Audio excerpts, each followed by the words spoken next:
Hello, I'm Tony, And I'm Danielle. and welcome to the Kingdom Lounge 411. In this episode, we'll be talking about something that's been near and dear to us for matter of fact, it's pretty much in all our lives, and that's family. Like during the holidays, especially this time of year, Thanksgiving is coming around, and you have Christmas. You would want to be around people who love you and people who are supposed to be there for you and care for you, just for joyous occasions, to be thankful and to be able to express your love for one another. But what if you don't have family that express that to you? Or what if your family is in a mode of rejection or don't want to be around you? Or you feel that way, but they don't be around. So we're going to talk about those things and how we feel as husband and wife, and as how family should be. Growing up, my mom was just a single parent. I had a grandmom, never seen my granddad. So you see those the love from like your grandparent and your mom.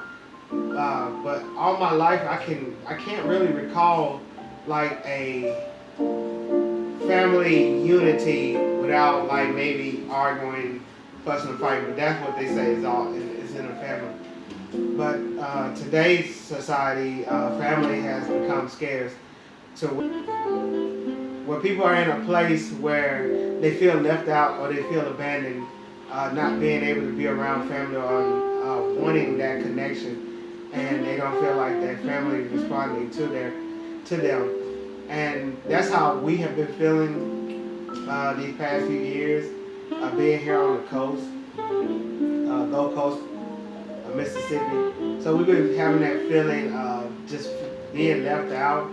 At first I thought it was because of our religious belief, believing in Christ and living a righteous life. Now I can say this, that the things that my family do, I don't want my children around that to see. Not saying everybody in my family does bad things, but those are things I don't want different things that they do to affect my children. And plus, we have a son that mimics, and he likes to imitate people. So I don't want him picking up on bad influences and bad habits that they have. And there have been times that where we have, visit family, and we, didn't get the love back. So it makes us feel like that drive 5 hours was like all for nothing. Right. And, so it hurts, to go back home the next day and you count on your church as your family. That's why I believe I'm naming this topic. We say blood's thicker than water, but water runs smoother than blood. Yeah. So those are the things that, we want connection, and we want connection with our family. But I've heard from a friend of mine, he had told me, stop trying to run to people like that, Right. and run to people who really don't have your best interest, Right. or people who really don't want you in their corner, or don't want to be with Around you. So that's something that I have learned, and though it still hurts, I still have to move on. It goes deep like a knife. It does. It cuts deep. I know we all have our lives to live. I know we have kids, and I know we all have jobs and situations and businesses and other things like But that. I feel there's nothing wrong with family coming together. Right. Especially on certain holidays. So we think that, if we all can't, Like say example, it's November we have Thanksgiving, December we have Christmas. So like November Thanksgiving will be okay. That family, especially if that family has branched off and that family might live far away. It take out of two holidays, break it down. Take out 2 holidays. You go, you go there and they come here. Then with vice versa, that following year, we take break 2 down the more. holidays again. It's July. You have Fire or Independence Memorial Day, Memorial, May, yeah, Independence Day, 4th of July. July, you So have Labor Day, September. right, Matter of fact, you got Easter too. That's right, like April. yeah. So you know you have those different holidays to break it down. Yeah, break it down. But the thing about it is not you can break it down all you want, but it's about having people that really wants to be there for you. Right. And the one thing I can say, and I'm learning even now, that even when your friends and even your family disown you or turn their back on you, always rely on God. Yes. And who you're around, the family that you have. Right. You know, if you're married, rely on your wife, your children, Right. your husband. Rely on that family and build memory Mm-hmm. with the ones you have, and that's what I'm learning now. I guess it's something that with me, my mom had told me when I was in a boys' home, when I would come home and visit her, and she would tell me different things, and those are the reason why I'm so strongly about family, because my mom was like always like the puzzle piece that always brought and kept the family together. So that's why I feel like I want to be that puzzle piece that does the same thing. So, but if I feel like my piece is not fitting in, so I just have to adjust or just move on. So that's what we've been talking about, is just, you know, family. And then you have some who don't have families, and especially like mother and fathers during this time of year, that feel like, you know, I'm alone, and you know I don't have nobody to turn to. You know, and it can be depressing around these time of year. Mm-hmm. It can really be depressing. There have been times where, you know, I suck it up and have to shed a tear, you know, to myself, not wanting my wife or my children to know that I'm crying because I miss my family or I miss my mom, and you know, so I just have to learn to make do with what I have. And if you don't have a family, find friends or find people, whether it be at church, whether it be a best friend, and someone that you can enjoy life with, and build a relationship and grow smoother than blood. So my hats off to those who do have families that are really, you know, sticking it out, Yes. regardless through all the turmoils and the troubles and the heartaches and the pain that you cause each other. So those are the families that I really, you know, really thank. I've seen families like that throughout my life, where you see like the uncles and the aunts and the cousins, they're playing horseshoe, volleyball, and barbecuing with the music, and I love that. You know, that was beautiful. You know, to still see a family being able to come together and enjoy themselves, and that's one of the things that even when we raise our children up, and as they get older and started producing a family of their own and branching off and getting married and all that, you know, that we can bring our families together with their children and with our grandchildren, and you know, we can start it over from there. Yeah. You know, do I want to? No, I don't. I just want us to all as a family continue to grow. Excuse me. So that's just been my thing. And you got anything to say? No. It's just when they hear the word family, sometimes it brings tears to my eyes because we don't have it and we don't feel it, and it's not the way what people say in their feelings is truthful. It's true well-being coming from the heart. So it's like, because it's gonna be real hard for me for us holidays. Because yes, I have 3 of my babies, but 3 are not here. So it really, you know, just I try now to just this holiday and these holidays coming up to take it in God, and God give me the strength to build up and show the love and show happiness for Asia, Ariel, and Daniel, because they want to see us happy, and we have to let them see us happy and be happy with us and all that. So, and then, like I said, this Thanksgiving too. I even said, okay, if family don't show up or family don't come or we don't do whatever, I even said that ain't never invite they little friends over when we do something with kids since I love Right. kids so much. So a few of them were like, yeah, I love to come over. So it makes me happy, it makes them happy. So hey, Right. So that's something that we're. I mean, we tried this before. Like even with family, I was working, and I don't want. I hate to keep bringing this up because people think I'm in my feelings, especially family. But I'm not. So this is just something that happened in the past when I was working construction in 2016, and we had to work clear on up to the day before Thanksgiving, which was that Wednesday. And I knew this months ahead. So what I did was, I'm like, okay, let's invite the family down here and let's have Thanksgiving dinner here. So what I did was, by me not being able to cook at that time, so I hired a caterer. We spent like $300 on food. I mean, we had from greens to spaghetti, yams, cheese, everything, green turkey, beans, tomatoes, we had it all. turkey, ham. Uh, Desserts, Man, we had it all.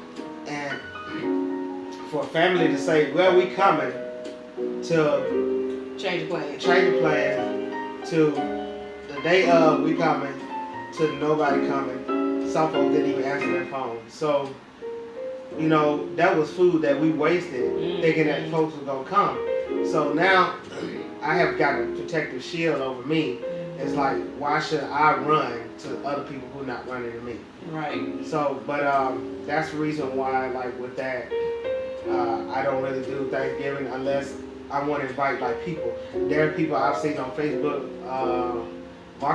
not marketplace, but the groups, and people that was by themselves and don't have friends, don't have family, just moved to the coast, on the coast, and like, let's invite you over and let's get to know each other. And that's something that we've always been doing. Our doors have always been open to anybody. I mean, and whether it be family or friends, our doors have always been open. Right. The thing about it is when you come through these doors, it's not about doing what you want. I can't believe in Christ and live the way Christ wants me to live, and I'm allowing you to smoke outside, or I'm allowing you to do this or do that in our home.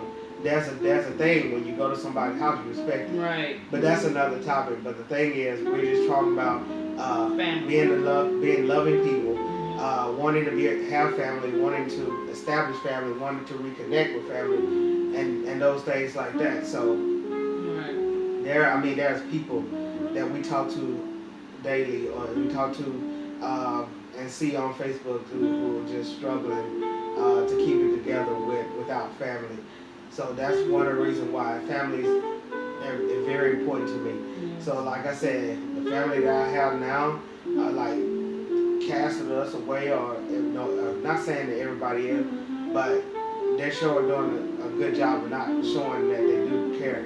Right. But the thing is for me to still have that love for people, regardless of how people care and love for me. So like, we have people that call us late in the midnight hour. We still love them and stay up with them all the way till the morning and talk to them, or going through something. I mean, my eyes and my ears are always open, no matter what time of day it is, for somebody that that really wants to. They need So to listen to you. You like family, and then family that I lost connection with, that call me when they're going through those type of things. I'm still like, we're here. I'm here. I still love you regardless. So my thing is, to those who are feeling alone and feeling depressed, you don't have to no more. Don't do life alone. Don't do life alone. Find you a church home. Find you a group of friends. Find you some type of group, whether it be a women's group, man's group, and a couples group, and try to bring yourselves together with other people, and that you can establish a family that you've never had. Like I said, being in a boys' home, when I grew up in a boys' home, I mean, after my mom passed, they were the next to my family. So those are the people that love me and show me that love, when even my own family didn't want us to be with them during the time me being in a boys' home and my brothers being in a boys' home. So And it's just like my wife. So she stayed with a lady outside of her mom and dad. So that lady and her family became part of her family. Right. So it's just all about doing those things and really, to me, sacrificing yourself with your time, with your love, with your patience, with your care, with your energy, with your money. Because even today, you can't even talk to family members about you going through some type of struggle without them making fun of you or going around telling another family member and putting you down in order to elevate themselves up. My wife and I, we separated in 2011, and my biggest regret is not the separation, but even telling my family what happened because of the things that we've done in the midst of us being apart and how they looked at her after we got back together, and then just for them spreading our mess all over through every family member. And so like when we did separate again in 2014 in Georgia, so this is the first time, if you family and you hearing this is the first time you hearing that. And so we living in Georgia, and I'm stuck by myself. I dealt with that by myself without even calling family. I dealt with all that by myself and not wanting family to know what was going on. Did I want it to? In a way, yes. But I knew that it was going to benefit them more than it benefit me. So I never did say nothing. I remember going to pick up my wife, and she not coming back from Baton Rouge and going back to Georgia.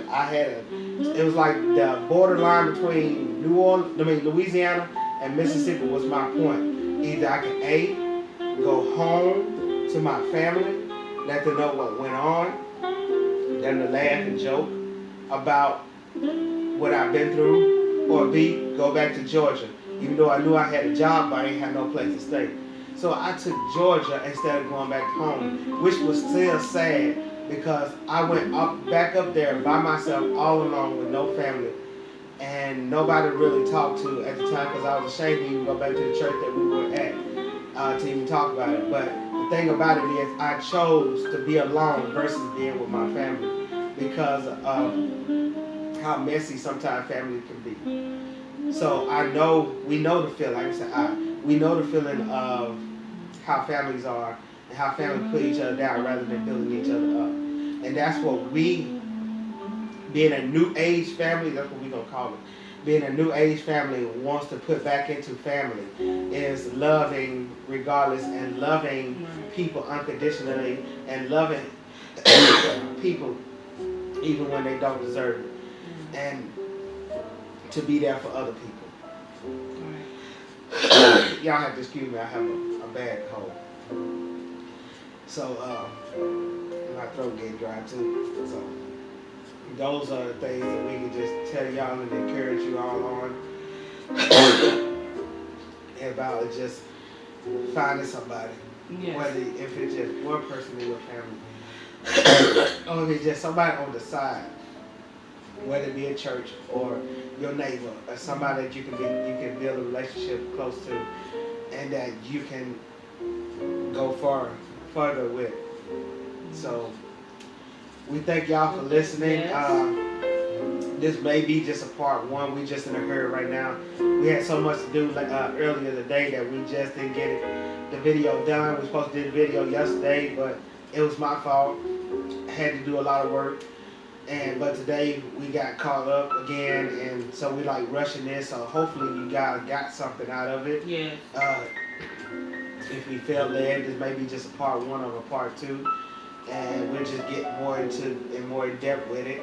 Yes. Because people are dying and killing themselves and really going to depression mode because not having nobody to be there. When even in the times when they are making it, they still don't have nobody to celebrate with. Mm-hmm. So with this message and being said, love one another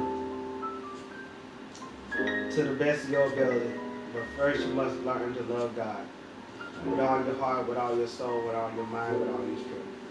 And everything else will fall in place. I'm Tony. And I'm Danielle. This is the Kingdom Lounge 411 signing off.